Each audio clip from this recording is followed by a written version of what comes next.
அன்பு சொந்தங்கள் அனைவருக்கும் அஸ்ஸலாமு அலைக்கும் வரஹ்மத்துல்லாஹி வபரகாத்துஹு. உங்கள் அனைவருக்கும் இனிய தியாக திருநாள் நல்வாழ்த்துக்கள். இன்றைக்கி எல்லாம் தொழுகையெல்லாம் முடிச்சுட்டு நாம் குர்பானி கொடுத்துக்கிட்டு இருப்போம். அநேகமாக இன்னும் கொஞ்சம் நேரத்தில் குர்பானி கறிலாம் சட்டியில் வந்துக்கிட்டு இருக்கோம். அல்லாஹ்வுடைய கிருபையால் நாயகம் ஸல்லல்லாஹு அலைஹி வஸல்லம் அவங்க நமக்கு வழிகாட்டியதன் அடிப்படையில் இந்த குர்பானி அமலை நாம் செஞ்சுக்கிட்டு வர்றோம். பெருமானார் ஸல்லல்லாஹு அலைஹி வஸல்லம் அவங்க சொல்லியிருக்காங்க, இன்னைக்கு துல்ஹஜ் பிறை 10 அன்னைக்கு பக்ரீத் அன்னைக்கு ஆதமுடைய மகன் செய்கின்ற அமல்களில் அல்லாஹ்விற்கு பிடித்தமானது இந்த குர்பானி. இந்த குர்பானியை விட அல்லாஹ்விற்கு மிக பிடித்தமான அமல் வேறு எதுவும் இல்லை இன்னைக்கு பண்ணுறதில்ல அப்படின்னு பெருமானார் ஸல்லல்லாஹு அலைஹி வஸல்லம் அவங்க சொல்லியிருக்காங்க. அதுபோக இந்த தியாக திருநாளை இப்ராஹிம் அலைஹிஸ்ஸலாம் அவங்களுடைய குடும்பத்தினர் அவங்க செஞ்ச தியாகங்களை போற்றும் விதமாகத்தான் இந்த நாள் கொண்டாடப்படுது. ஏன் ஹஜ்ஜு முழுக்க ஹஜ்ஜினுடைய இபாதத்துகள் பெரும்பாலுமே இப்ராஹிம் அலைஹிஸ்ஸலாம் அவங்களுடைய குடும்பத்தினம் செய்த தியாகத்தினுடைய வெளிப்பாடாகத்தான் ஹஜ் என்கின்ற உயர்தனமான அமலை பார்க்கப்படுது. இப்ராஹிம் அலைஹிஸ்ஸலாம் அவங்கள கிட்டத்தட்ட அல்லாஹ் தஆலா குர்ஆனில் 69 இடங்களுக்கு மேலாக அல்லாஹ் தஆலா அவங்களுடைய வரலாற்றை பேசுகிறான். ஒவ்வொரு இடங்கள்லையும் ஒவ்வொரு விஷயத்தை பாராட்டி பேசுகிறான். என்னென்ன சோதனைகள்லாம் எதிர்கொண்டாங்க அப்படின்னு பேசுகிறான்.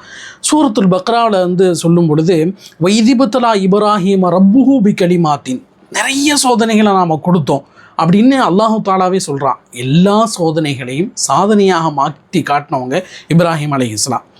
இப்படி ஒவ்வொரு இடத்துலையும் ஒவ்வொரு விஷயத்தை பாராட்டி பேசுகிற ரப்புல் ஆலமீன் ஒரே ஒரு இடத்துல இன்னஹூல அவ்வாஹுன் ஹலீம், ரொம்ப பொறுமையும் சகிப்புத்தன்மையும் உள்ளவர் இப்ராஹிம் அலைஹிஸ்ஸலாம் அப்படின்னு அவங்கள பாராட்டி பேசுகிறான்.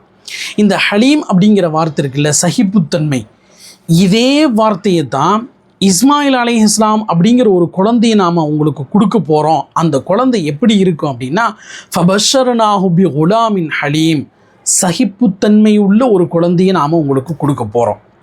ஏன்னா அல்லாஹ்வே சொல்கிறான், தொடர் சோதனைகளை கொடுத்தோம், அந்த எல்லா சோதனைகளையும் அவர் பொறுத்துக்கிட்டு சகிச்சுக்கிட்டு இஸ்லாம் அப்படிங்கிற ஒன்றுக்காக அல்லாஹ் என்ற ஒருத்தனுக்காக எல்லா சோதனைகளும் அவர் எதிர்கொண்டார் அப்படின்னு அல்லாஹ் பாராட்டி பேசுகிறான். இதே குணத்தை தான், இதே குணமுள்ள ஒரு குழந்தையை தான் நாம் உங்களுக்கு கொடுக்க போகிறோம் அப்படிங்கிறதையும் அல்லாஹ் ரப்புல் ஆலமீன் சொல்லி காட்டுறான். ஏன்னா குழந்தைன்னா நிறைய விஷயங்களை நம்ம சொல்லியிருக்கலாம். அல்லாஹ் தஆலா சொல்லியிருக்கான், அழகான குழந்தையை கொடுக்க போகிறேன், அறிவுள்ள குழந்தையை கொடுக்க போகிறேன், ஆரோக்கியமான குழந்தையை கொடுக்க போகிறேன், எதிர்காலத்தில் நல்ல படிப்பு படிக்கக்கூடிய குழந்தையை கொடுக்க போகிறேன் அப்படின்னு நிறைய விஷயங்களை அல்லாஹ் தஆலா சொல்லியிருக்கலாம். ஆனால் ஃபபஷர்னாஹு பி குலாமின் ஹலீம், சகிப்புத்தன்மை உள்ள குழந்தை. அப்போ இப்ராஹிம் அலைஹிஸ்ஸலாம் மாதிரியே இஸ்மாயில் அலைஹிஸ்ஸலாமும் பல கட்ட சோதனைகளை அனுபவிக்க போகிறாங்க.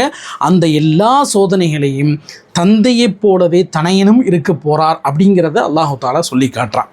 இப்ராஹிம் அலைஹிஸ்ஸலாம் அவருடைய வரலாறில் நிறைய படிப்பினைகள் நமக்கு இருக்குது. நாம் இந்த வருஷம் சிந்திக்கக்கூடிய ஒரு சில முக்கியமான படிப்பினைகளை மட்டும் நம்ம எடுத்துக்கலாம். எந்த சோதனைகளை கொடுத்தாலும் அந்த குடும்பமே அதை ஏற்றுக்கிட்டு ஒத்துக்கொண்டுட்டு அதுக்கப்புறம் அந்த சோதனைகளை சாதனைகளாக மாற்றி காட்டினாங்க. இதுதான் நாம் கடைபிடிக்க வேண்டிய பண்பு. எந்த பிரச்சனை வந்தாலும், எந்த சூழ்நிலையும், கடன் பிரச்சனை, தொழிலில் பிரச்சனை, அல்லது குடும்பத்தில் பிரச்சனை, அல்லது வேறு ஏதாவது மனக்கசப்புகள், வேறு ஏதாவது தாங்க முடியாத சோதனை வந்தால் ஒரு விஷயத்தை நாம் நல்லா புரிஞ்சுக்கணும். இதை நாம் சமாளிக்கக்கூடிய தெம்பும் திராணியும் மற்றவங்களை விட எனக்கு இருக்குது அப்படிங்கிறதுனால தான் அல்லாஹ் தஆலா இதை எனக்கு கொடுக்குறாங்கிறத புரிஞ்சுக்கணும். எந்த சூழ்நிலையிலையுமே அல்லாஹ்வின் மீது இருக்கக்கூடிய அந்த தவக்குல் நம்பிக்கையை இழந்துடக்கூடாது. அதுதான் இப்ராஹிம் அலைஹிஸ்ஸலாமுடைய வரலாறு நமக்கு சொல்லக்கூடிய செய்தி. எல்லா சோதனைகளையும் எதிர்கொள்கின்ற பொழுது முதல் கட்டமாக நமக்கு வரக்கூடிய சிந்தனை என்ன அப்படின்னா, அல்லாஹ் மேலே உள்ள நம்பிக்கையை நாம் இழந்துடக்கூடாது. இப்ராஹிம் அலைஹிஸ்ஸலாம் நெருப்பு குண்டத்தில் நம்ருது போட்டான். இப்ராஹிம் அலைஹிஸ்ஸலாம் தன்னுடைய குடும்பத்தை வனாந்தர காட்டில் அல்லாஹ் தஆலா கொண்டு போய் விட சொல்லும் பொழுது இப்ராஹிம் அலைஹிஸ்ஸலாம் கொண்டு போய் விட்டாங்க. இப்ராஹிம் அலைஹிஸ்ஸலாம் தன்னுடைய தகப்பனாருக்கு அழைப்பு கொடுக்கும் பொழுது, தாவத்து கொடுக்கும் பொழுது, இஸ்லாமிய அழைப்பு கொடுக்கும் பொழுது எந்த விதமான எதிர்ப்பு இருந்தாலும் சரி அப்படிங்கிற தைரியத்தோடு அழைப்பு கொடுத்தாங்க. அந்த ஊர் மக்களை எதிர்கொண்டாங்க. இப்படி எல்லா விஷயங்களிலும் ரப்பு என்னையே பார்த்துக்குவான். இதுதான் நமக்கு இப்ராஹிம் அலைஹிஸ்ஸலாமுடைய வரலாறுலேருந்து கிடைக்கக்கூடிய மிக முக்கியமான படிப்பினை. இதே தான் அல்லாஹ் தஆலா வேறு வேறு ஆயத்துகளையும் சொல்லி காட்டுறான். எப்படி அப்படின்னா, லா யுகல்லிஃபுல்லாஹு நஃப்ஸன் இல்லா உஸாஹா, எந்த ஒரு மனுஷனையும், எந்த ஒரு உயிரையும், எந்த ஒரு ஆன்மாவையும் சக்திக்கு மீறி நான் கஷ்டப்படுத்த மாட்டேன். அப்போ ஒரு கஷ்டம் வருது, ஒரு துன்பம் வருது, ஒரு சிக்கல் வருது, கடன் பிரச்சனை, குடும்ப பிரச்சனை, ஆஃபீஸில் பிரச்சனை, எதுவாக இருந்தாலும் முதல்ல இதை சமாளிக்கக்கூடிய தெம்பும் தைரியமும் திராணியும் என்கிட்ட இருக்குது. அதனால தான் அல்லாஹ் தஆலா இது எனக்கு கொடுத்துருக்கான் அப்படிங்கிறத நாம் முதல்ல புரிஞ்சுக்கணும். ரெண்டாவது, எந்த சூழ்நிலையிலும் அல்லாஹ் மேலே உள்ள தவக்கலை நம்ம இழந்துடவே கூடாது.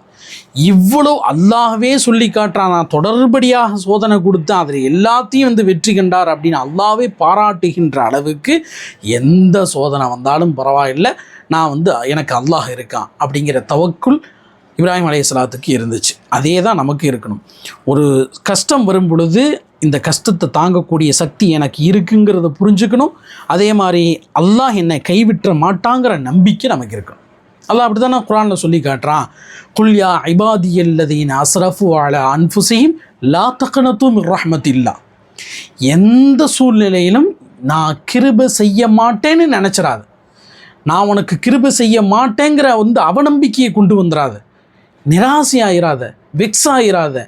எந்த சூழ்நிலையாக இருந்தாலும் இந்த ஆயத்தினுடைய முன்பகுதியில் அல்லாஹ் தஆலா தான் சொல்லி காட்டுறான், குல் யா இபாதியல்லதீன அஸ்ரஃபு அலா அன்ஃபுஸிஹிம், வரம்பு மீறி பாவம் செய்யும் என்னுடைய அடியார்களே.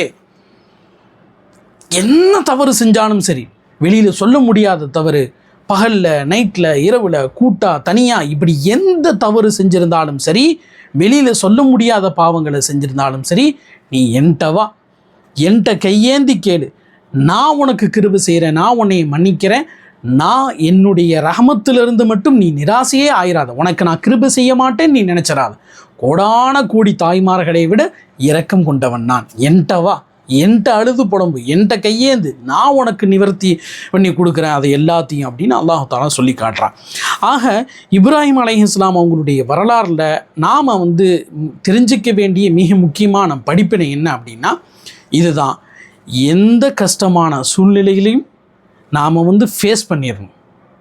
ஃபேஸ் பண்ணி எந்த சூழ்நிலையிலும் அல்லாஹ் நமக்கு கைவிட மாட்டான் அப்படிங்கிற நம்பிக்கை வேணும். அல்லாஹின் மீது ஒரு காலம் நாம் அவநம்பிக்கை இழந்துடக்கூடாது. நான் உன்னை வெட்ட போகிறேன் அப்படின்னு, உன்னை வெட்டுறதுக்கான உத்தரவு எனக்கு வந்த மாதிரி தெரியுது அப்படின்னு இப்ராஹிம் அலைஹிஸ்ஸலாம் இஸ்மாயில் அலைஹிஸ்ஸலாத்தை சொல்லும் பொழுது ஒன்றுமே சொல்ல, அல்லாஹ் என்ன நினச்சிருக்கானோ, என்னைய வச்சு என்ன செய்யணும்னு நாடி இருக்கானோ நீங்கள் அதை செஞ்சுருங்க, உங்களுக்கு என்ன உத்தரவு போட்டிருக்கோ அதை நீங்கள் செஞ்சுருங்க. ஃபலம்மா அஸ்லமா வ தல்லஹு லில் ஜபீன் வனாதீனாஹு ஐயா இப்ராஹிம் கது சத்தக்தர் ருயா. அவங்க ரெண்டு பேருமே ஒத்துக்கிட்ட பொழுது, இவர் அறுக்கிறதுக்கு ஒத்துக்கிட்டாரு, அவர் அறுபடுறதுக்கு ஒத்துக்கிட்டார். இப்ராஹிம் அலைஹிஸ்ஸலாம் அறுக்கிறதுக்கு தவமிருந்து பெத்த குழந்தைய அறுக்கிறதுக்கு ஒத்துக்கிட்டார். பச்சை குழந்தையான இஸ்மாயில் அலைஹிஸ்ஸலாம், சிறுவனான இருந்த இஸ்மாயில் அலைஹிஸ்ஸலாம் அவங்க என்னை அறுத்துருங்க, அல்லாஹ் அப்படித்தான் உத்தரவு போட்டான்னா என்னை அறுத்துருங்க தந்தையே அப்படின்னு அறுக்கிறதுக்கு அவர் தன்னை ஒப்படைச்சார். அதுதான் சொல்கிறான், ஃபலம்மா அஸ்லமா, ரெண்டு பேரும் தங்களை ஒப்படைத்த பொழுது, வதல்லஹு லில் ஜபீன், இஸ்மாயில் அலைஹிஸ்ஸலாத்தை அறுக்கிறதுக்காக வேண்டி படுக்க வச்ச பொழுது, வனாதீனாஹு ஐயா இப்ராஹிம் கது சத்தக்தர் ருயா, நாம் இப்ராஹிம் அலைஹிஸ்ஸலாம் கூட்டம், இப்ராஹிமே கனவை நீ உண்மையாக்கி விட்டீர் அப்படின்னு இப்ராஹிம் அலைஹிஸ்ஸலாமை கூப்பிட்டு நாம் ஒரு ஆடை கொடுக்குறோம், இஸ்மாயில் அலைஹிஸ்ஸலாத்தை அறுக்காதீங்க. அதனால் நாம் தெரிஞ்சிக்க வேண்டிய மிக முக்கியமான படிப்பினை மீண்டும் சொல்கிறேன், ஒரு கஷ்டம் வரும் பொழுது நாம் எந்த சூழ்நிலையிலும் நம்பிக்கை இழந்துடக்கூடாது. அல்லாஹின் மீது தவக்குல் நமக்கு கூடுதலாக இருக்க வேண்டும். அதுபோக இந்த ஆயத்தை நம்ம சிந்தனைக்கு வரணும்.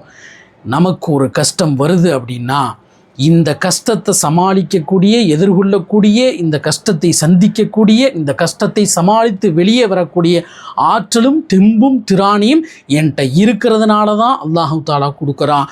லா யுகல்லிஃபுல்லாஹு நஃப்ஸன் இல்லா வஸஹா. சக்திக்கு மீறி எந்த ஒரு ஆன்மாவையும் நாம் கஷ்டப்படுத்த மாட்டோம் அப்படிங்கிற இந்த ஆயத்தை நமக்கு சிந்தனைக்கு வரணும்.